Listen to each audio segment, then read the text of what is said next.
Et bienvenue à tous sur ma chaîne Cinémagique. Et aujourd'hui nous allons parler de quoi? De Dragon, un film de DreamWorks sorti en 2010. J'aime beaucoup ce film, peut-être l'un de mes préférés du studio, avec Kung Fu Panda, Megamind, Les 5 légendes ou Spirit, qui est un très joli film. Et bien sûr Shrek. Il y a pas mal de choses intéressantes dans ce dragon. Par exemple, au départ, on dit clairement au personnage principal, donc Harold, de ne pas être lui-même. Ce qui est assez rare dans une animation, puisque d'habitude, on a toujours un discours du style « ne t'inquiète pas, tu finiras par trouver ta place », etc. Pour une fois, le personnage principal est littéralement seul, sans aucune aide extérieure, outre ce fameux dragon. Et encore, Harold n'a pas sa place, il est différent, en décalage avec le reste du clan. On le voit dans pas mal de scènes, même quand il mange, il est seul à sa table. Alors l'une des grandes forces du film, c'est son humour. Justement par exemple dans ces scènes à table, quand Gullforth demande quelle a été l'erreur d'Harold à l'entraînement, et qu'on répond de venir à l'entraînement ou de pas se faire bouffer, c'est tellement bien placé. Ou juste après quand il apporte le livre pour étudier et que Rustic tape des poings sur la table et sort « Pourquoi lire des trucs sur quelque chose? Suffit de tuer quelque chose dont les trucs parlent ». Les répliques sont vraiment bien faites. Et en plus, ça nous en apprend pas mal sur les personnages, qui sont assez sympas. On a les jumeaux, le gros geek, celui qui joue au dur, la belle demoiselle. Mais peut-être qu'on aurait pu développer davantage ces personnages et les rendre beaucoup plus intéressants. Tout comme les autres dragons, car à part Croque-Mou, c'est assez léger, c'est vrai. Et j'aime beaucoup cette simplicité d'appeler les choses par ce qu'ils sont, aussi bien les personnages que les dragons. Alors il faut savoir que l'œuvre est inspirée d'un livre de Cressida Cowell où les dragons parlent entre eux et dont Astrid est absente. Probablement que les autres personnages y sont beaucoup plus développés. C'est vrai qu'il y a pas mal de dédramatisation, mais le film est parfois très rude. Je pense à quelques scènes quand son père rejette et renie son propre fils. Ça a beaucoup d'impact, je trouve.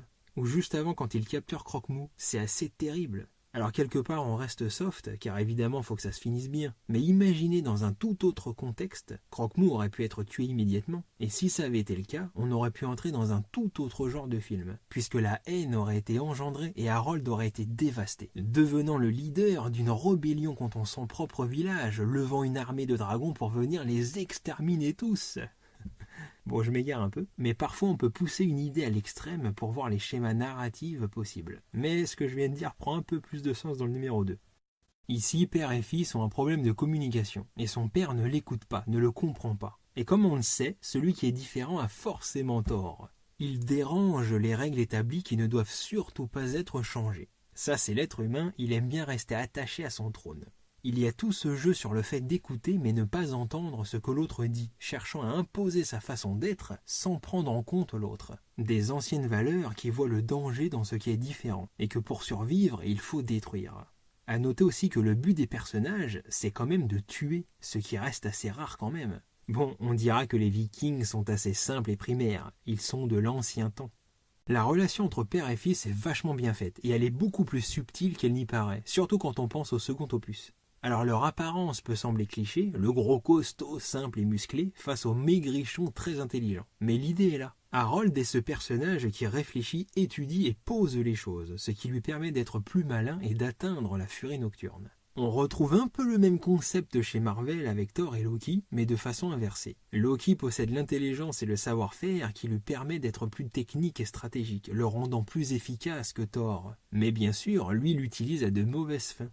J'adore cette façon inversée de voir les choses, qu'on peut se considérer comme une malédiction pour le monde dans lequel on est, sans voir qu'on est également une bénédiction pour celui d'un autre. Comme l'opposition entre les dieux païens et le dieu unique, où les deux peuvent apporter à l'autre des réponses, un prolongement de leur réflexion, même une forme de libération de tourmente infernale qu'on s'auto-inflige. C'est Astrid qui dit que le combat que nos parents mènent, c'est le nôtre. Elle enlève une forme d'individualité puisque l'enfant ici n'est que le prolongement de ce que le parent pense ou fait. L'enfant étant condamné à affronter la même chose, il est une autre forme du parent à venir. L'humanité suit le chemin de ses ancêtres à travers leur histoire, leur éducation. Comme on le voit ici dans leurs livres, qui ne parlent que de violence, de danger et de mort, ce sur quoi la vie finit par être basée, un manuel au reflet d'une civilisation. Là où Harold prend des informations, non pas pour tuer, mais pour aider. On retrouve ce personnage qui semble n'avoir sa place nulle part, et qui pourtant observe, prend des notes. Déjà il le fait pour les dragons, mais on nous avait déjà annoncé la couleur au départ, puisque c'est lui qui introduit ce qu'on voit, c'est lui qui raconte l'histoire en voix off, et qui nous décrit tous les personnages, utilisant déjà sa faculté. La furie nocturne est presque un mythe, on n'en a jamais vu, personne ne sait rien sur elle, outre son existence. Ce qui est bien fait, c'est qu'on a l'idée d'une chose qui existe mais qu'on ne voit pas. Rien que par cette définition, on retrouve celle d'Harold, qui a un comportement, une façon d'être et des idées qu'on n'a jamais vues. Les deux sont déjà en cohésion avant même leur rencontre. La scène où il va pour en finir avec la furie nocturne est vachement bien faite. En termes de montage, de rythme, ce rapprochement dans les yeux du dragon, le comportement tremblotant d'Harold, c'est un des moments forts du film et déterminant pour ces deux personnages. C'est presque l'homme face à la bête, comme au cœur de l'océan, face à lui-même, d'où ce jeu de regard qui devient le reflet de ce qu'on est à l'intérieur. Toutes les scènes où ils sont ensemble, là, dans ce petit coin de paradis, c'est vraiment excellent. C'est fait avec soin et délicatesse. Et on a Croque-Mou qui est tellement mignon, il a une bouille qu'on a envie de papouiller et de câliner, c'est clair. Et d'ailleurs, moi je l'empeluche et j'ai un mug aussi de lui. Il ressemble un peu à un chien, il est entre Volt et Maximus dans Réponse, ou encore Stitch, mais pas étonnant puisque ce sont les mêmes réalisateurs, Dan DeBlois et Chris Sanders. Là où ils sont, c'est une forme de jardin intérieur, où gît l'homme et la bête, l'homme qui apprivoise la créature blessée. Il répare et guérit pour que les deux ne fassent plus qu'un. Harold et Croque-Mou sont la même personne. Cette nature est en opposition avec le village de son père, encore un prémisse à l'épisode suivant. À noter que la furie nocturne, c'est comme ça qu'on appelle l'espèce, mais Croque-Mou est le nom personnalisé, celui de l'identité que lui donne Harold. Ces deux personnages sont vraiment la grande force du film. Ils sont à part parmi les leurs, différents et uniques. Et comme je disais, Harold est un potentiel nocturne qu'on ne voit pas, mais qui va petit à petit se mettre en lumière. Dans l'arène, Harold révèle qui il est. Tout comme Croque-Mou qui se dévoile, les deux se mettent à nu devant les autres, baissant leurs gardes et leurs armes. Leur cheminement est très similaire et se joignent symboliquement par étapes. Leur première rencontre, celle-ci, est à la toute fin. Il y a quelques transitions très intéressantes dans l'apprentissage avec les jeunes. Comme la leçon du jour qui était de travailler en équipe, pendant qu'Harold venait juste de donner sa deuxième aile à Croque-Mou, qui le balance comme ça dans l'eau en pensant pouvoir s'envoler. Les leçons de gueule fort s'appliquent en parallèle avec Harold et Croque-Mou, qui doivent cohabiter et travailler ensemble pour pouvoir progresser. Il y a cette scène où il met le dragon au sol avec 2-3 gratouilles, laissant Astrid sur la touche. Elle est assez amusante et on montre que les mains ne servent pas qu'à tuer. Finalement, Harold, malgré lui, arrive à devenir une sorte de coqueluche, ce qui énerve Astrid qui se donne tellement de mal pour être numéro 1, alors qu'il aimerait plutôt lui plaire en vrai. Et ce qu'il fait donne l'impression qu'il a des pouvoirs, que c'est magique, alors que ce n'est que de la connaissance face à l'ignorance des autres. Ce qui est intéressant avec Harold, c'est qu'il se nourrit des conversations, des situations avec les siens qui ne pensent qu'à tuer, pour s'inspirer et trouver des idées pour aider les dragons. Comme si c'était la même force, la même énergie qu'il réorientait d'une autre façon. Comme s'il transformait le trône de son père vers une nouvelle ère. C'est la vision d'un homme qui transforme le monde, d'abord le cœur des hommes, puis celui de son village. Quand Harold sort de sa chambre à la fin, il découvre un monde à son image, la projection de ce qu'il est. Là où au début, on était dans la vision de son père. C'est un roi de l'ancien temps, et son fils, celui des temps à venir. Le film commence d'ailleurs la nuit et se finit le jour. Les Vikings sont maîtres de la terre et des mers, avec une sacrée puissance de feu. Mais il leur manque un élément, l'air, celui de la pensée, de la réflexion, des idées, ce qu'Harold possède. Ils sont cloués à terre et Harold est le libérateur qui élève la pensée et leur permet de voler, d'être libre, d'aller d'autant plus loin que le viking n'a jamais été. La scène où il emmène Astrid dans les airs est vraiment magnifique et c'est tellement romantique. C'est vraiment Superman qui emmène sa Lois Lane dans les étoiles. Grâce à son ingéniosité et sa bienveillance, Harold peut prendre son envol symbolique et voler de ses propres ailes, ouvrant la voie d'une nouvelle ère, peut-être un peu trop rapidement d'ailleurs dans le film, puisqu'il transmet son savoir aux autres qui appliquent et intègrent le tout sans vraiment avoir d'apprentissage. Ça va très vite. Astrid et les autres se révèlent être des personnes très à l'écoute, ouvertes et disponibles pour le changement. Il y avait d'ailleurs plusieurs thèmes abordés avec ces personnages, comme Rustic qui veut séduire Astrid par la force, par sa bravoure, mais qui s'incline devant le savoir. Alors on pourrait dire que la loi du plus fort ne s'applique pas, mais en fait, quelque part si, puisque Harold est bien le plus fort, mais d'une autre façon, et c'est ce qui attire Astrid. Voler, c'est aussi donner accès à de nouvelles choses, c'est prendre de la hauteur pour voir les choses d'un autre angle, changer sa perception du monde. Et s'il y en a bien un qui s'empêche lui-même d'accéder à ses rêves, incapable de voir différemment, c'est bien Stoïque la brute.